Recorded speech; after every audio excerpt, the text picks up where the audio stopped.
Most people look at Sardegna as nothing more than a credit grind.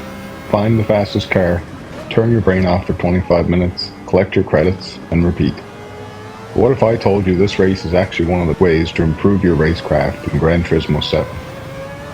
Today I'm running a detuned Mazda 787B, a historic race car, and while I'll give you the full tune and setup, it's actually not the main reason I'm sharing this car. The real benefit is what a Group 1 car teaches you about traffic management, race awareness, and passing slower cars efficiently. Here's the setup I'm using. This tune comfortably completes the race on a one-stop strategy and consistently finishes in the 25-minute range depending on traffic and of course mistakes.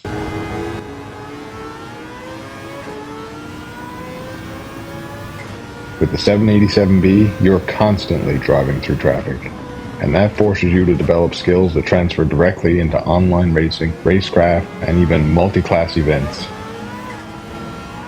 One of the biggest lessons this car teaches is looking further ahead. Instead of focusing on the car directly in front of you, you start scanning 3, 4, sometimes 5 cars ahead if you can see them. You begin identifying bottlenecks before you reach them. You start asking, where's the car going to be at corner entry?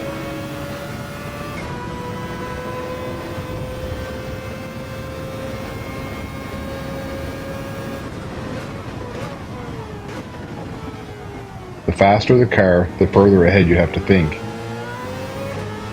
Most players think faster lap times come from being harder on the throttle. In traffic, and often in races, the opposite is often true. Another thing Sardegna teaches really well is positioning. A lot of drivers focus only on overtaking the next car. But often the better move is positioning yourself to pass 2 or 3 cars over the next sequence of corners.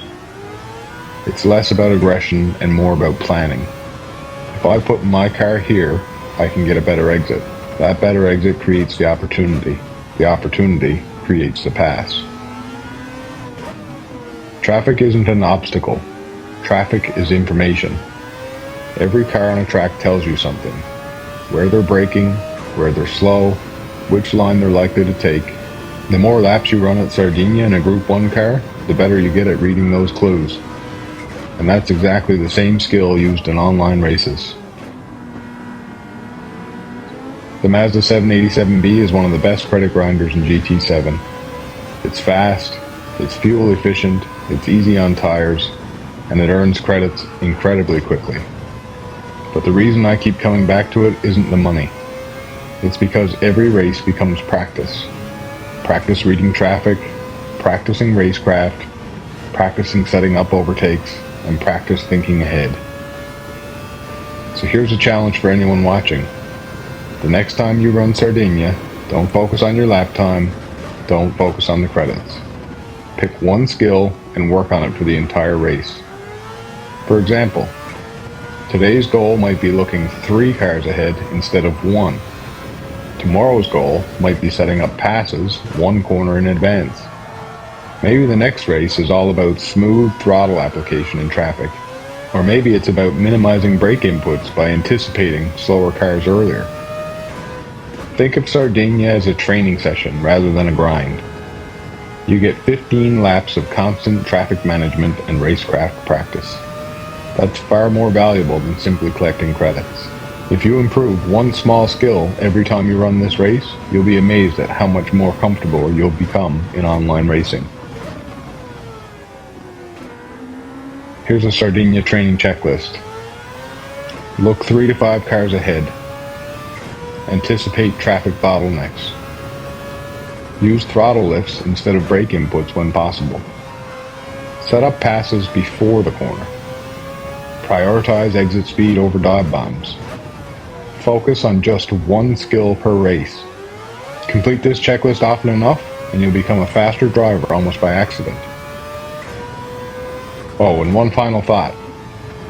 Lately I've been running this race in VR with all race data turned off.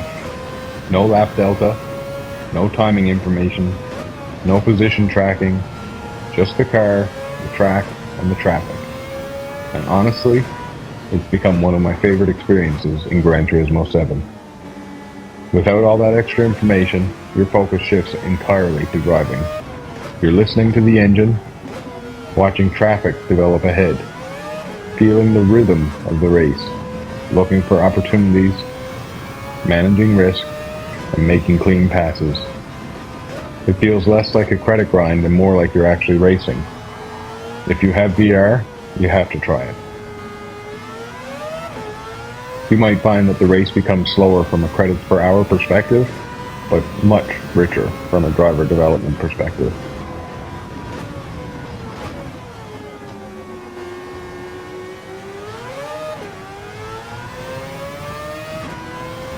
If this video helped you out, hit that like button, subscribe to Up River Motorsports, and let me know in the comments what car you're using for Sardegna to improve your racecraft. If you're going to spend hours grinding credits anyway, you might as well become a better driver while you're doing it.